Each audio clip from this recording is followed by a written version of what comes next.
ഭാരതത്തിന്റെ പരമോന്നത സിവിലിയൻ ബഹുമതികളിലൊന്നായ പത്മഭൂഷൺ പ്രഖ്യാപിക്കപ്പെടുമ്പോൾ അത് ആ വ്യക്തിക്കും അദ്ദേഹം പ്രതിനിധീകരിക്കുന്ന സമൂഹത്തിനും അഭിമാന നിമിഷം തന്നെയാണ്. എന്നാൽ SNDP യോഗം ജനറൽ സെക്രട്ടറി വെള്ളാപ്പള്ളി നടേശന് നൽകിയ പത്മഭൂഷൺ അംഗീകാരത്തിന് മേൽ ഇപ്പോൾ കരിനിഴൽ വീണിരിക്കുകയാണ്.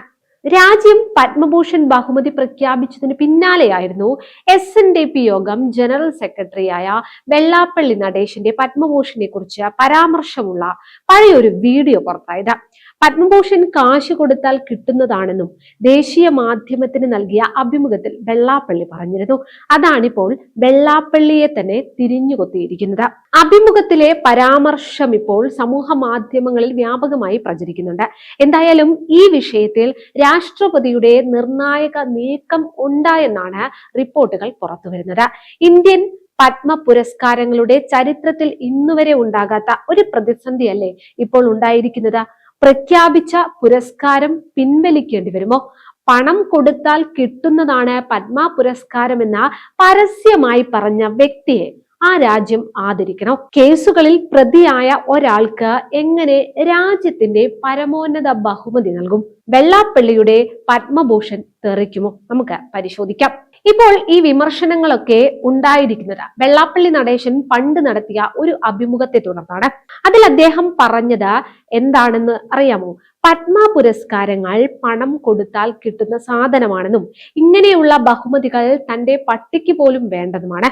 അന്ന് അദ്ദേഹം വളരെ പരിഹാസത്തോടെയാണ് അങ്ങനെ പറഞ്ഞത്. എന്തായാലും ഇന്ന് ആ പഴയ അദ്ദേഹത്തിന്റെ വാക്കുകൾ അദ്ദേഹത്തെ തന്നെ തിരിഞ്ഞുകുത്തുകയാണ്.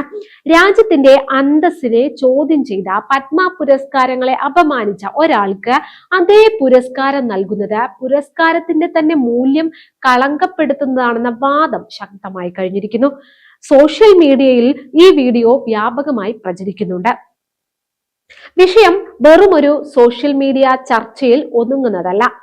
സേവ് യൂണിവേഴ്സിറ്റി ക്യാമ്പയിൻ കമ്മിറ്റി ഈ വിഷയത്തിൽ പരാതി നൽകിയിട്ടുണ്ട്. പത്മ പുരസ്കാരങ്ങൾ തീരുമാനിക്കുമ്പോൾ പാലിക്കേണ്ട അടിസ്ഥാനപരമായ മാനദണ്ഡങ്ങൾ ഇവിടെ ലംഘിക്കപ്പെട്ടു എന്നാണ് പരാതിക്കാരുടെ വാദം. അപ്രതീക്ഷിതമായ നീക്കത്തിലൂടെ രാഷ്ട്രപതിയുടെ ഓഫീസ് ഈ പരാതിയിൽ ഇടപെട്ടിരിക്കുന്നു എന്ന റിപ്പോർട്ടുകളാണ് ഇപ്പോൾ പുറത്തു വരുന്നത്. പരാതി ഗൗരവകരമാണെന്ന് കണ്ടതിനെ തുടർന്ന് രാഷ്ട്രപതി ഭവൻ ഇതാ കേന്ദ്ര ആഭ്യന്തര മന്ത്രാലയത്തിന് കൈമാറിയിട്ടുണ്ടെന്നും വിവരങ്ങൾ പുറത്തു വരുന്നു. പത്മ പുരസ്കാര ജേതാക്കളെ തീരുമാനിക്കുന്നതിന് മുൻപ് നടത്തുന്ന വെരിഫിക്കേഷൻ പ്രക്രിയയിൽ പാളിച്ചകൾ പറ്റിയോ എന്ന് മന്ത്രാലയം പരിശോധിക്കേണ്ടി വരും. ഇങ്ങനെ ഇന്ത്യൻ പത്മ പുരസ്കാര ചരിത്രത്തിൽ തന്നെ പ്രഖ്യാപനത്തിന് ശേഷം ഇത്തരമൊരു പരിശോധന നടക്കുന്നത് അത്യപൂർവമാണ്. വാക്കുകൾ മാത്രമല്ല വെള്ളാപ്പള്ളിക്ക് വിനയായത്, അദ്ദേഹത്തിനെതിരെയുള്ള കേസുകളുടെ എണ്ണവും ഞെട്ടിക്കുന്നത് തന്നെയാണ്. വാർത്തകൾ ശരിയാണെങ്കിൽ അത് പ്രകാരം ഏകദേശം 120ഓളം കേസുകളിൽ അദ്ദേഹം പ്രതിയാണെന്നും മൈക്രോ ഫിനാൻസ് തട്ടിപ്പ് ഉൾപ്പെടെയുള്ള വഞ്ചനാ കുറ്റങ്ങൾ നിലവിലുണ്ടെന്നും പരാതിയിൽ പറയുന്നു. ഇതാണ് അദ്ദേഹത്തിന് പത്മഭൂഷൺ പുരസ്കാരം നൽകരുതെന്ന പരാതിക്കാരുടെ രണ്ടാമത്തെ വാദം. VS അച്യുതാനന്ദൻ നൽകിയ പരാതിയിൽ വിജിലൻസ് അന്വേഷണം നേരിടുന്ന വ്യക്തിക്ക് എങ്ങനെ പത്മ പുരസ്കാരം നൽകും എന്ന ചോദ്യവും ഉയരുന്നുണ്ട്. വഞ്ചനാ കുറ്റം, വ്യാജരേഖ ചമയ്ക്കൽ തുടങ്ങിയ ഗുരുതരമായ കുറ്റാരോപണങ്ങൾ നേരിടുന്ന ഒരാൾക്ക് രാഷ്ട്രത്തിന്റെ ആദരം നൽകുന്നത് നീതിന്യായ വ്യവസ്ഥയോടുള്ള വെല്ലുവിളിയാണെന്ന് അവർ വാദിക്കുകയാണ്. ക്രിമിനൽ പശ്ചാത്തലമുള്ളവർക്ക് പത്മ പുരസ്കാരം നൽകരുത് എന്ന നിയമം ഇല്ലേ? ഇനി എന്ത് സംഭവിക്കും? ആഭ്യന്തര മന്ത്രാലയം നടത്തുന്ന പുനഃപരിശോധനയിൽ ഈ ആരോപണങ്ങൾ ശരിയാണെന്ന് കണ്ടാൽ പുരസ്കാരം നൽകാനുള്ള തീരുമാനം റദ്ദാക്കാൻ സർക്കാരിന് അധികാരമുണ്ട്. പണം കൊടുത്താൽ കിട്ടുന്നതാണ് പുരസ്കാരം എന്ന് പറഞ്ഞ ഒരാൾക്ക് അത് ലഭിക്കുമ്പോൾ അദ്ദേഹം അത് പണം കൊടുത്ത് വാങ്ങിയതാണെന്ന് പൊതുസമൂഹം കരുതിയാൽ അത് തെറ്റു പറയാനാകില്ല. ഇത് രാജ്യത്തിന്റെ പരമോന്നത ബഹുമതികളുടെ വിശ്വാസ്യതയെ തന്നെ ബാധിക്കും. അംഗീകാരങ്ങൾ തേടിയെത്തുമ്പോൾ അത് വിവാദമാകുന്നത് പുതിയ കാര്യമല്ല. എന്നാൽ ഇവിടെ വിഷയം വ്യക്തിപരമായ താല്പര്യങ്ങൾക്കപ്പുറം രാഷ്ട്രത്തിന്റെ അഭിമാനത്തിൻ്റെതാണ്. അർഹനായ ഒരാൾക്കാണോ ഈ പുരസ്കാരം ലഭിച്ചത്? ഏറ്റവും ഉചിതമായ തീരുമാനം കൈക്കൊള്ളാൻ തന്നെയാണ് രാഷ്ട്രപതിയുടെ നിർദ്ദേശം എന്നാണ് അറിയുന്നത്.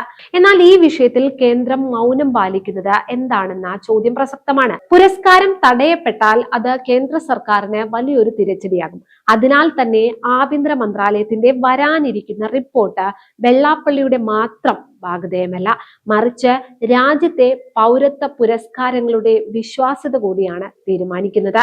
വെള്ളാപ്പള്ളിയുടെ പത്മഭൂഷൺ തിരിച്ചെടുക്കപ്പെടുമോ? കേന്ദ്ര സർക്കാരിന്റെയും രാഷ്ട്രപതിയുടെയും അടുത്ത നീക്കം കേരളം ഉറ്റുനോക്കുകയാണ്. ഈ വിഷയത്തിൽ നിങ്ങളുടെ അഭിപ്രായം എന്താണ്?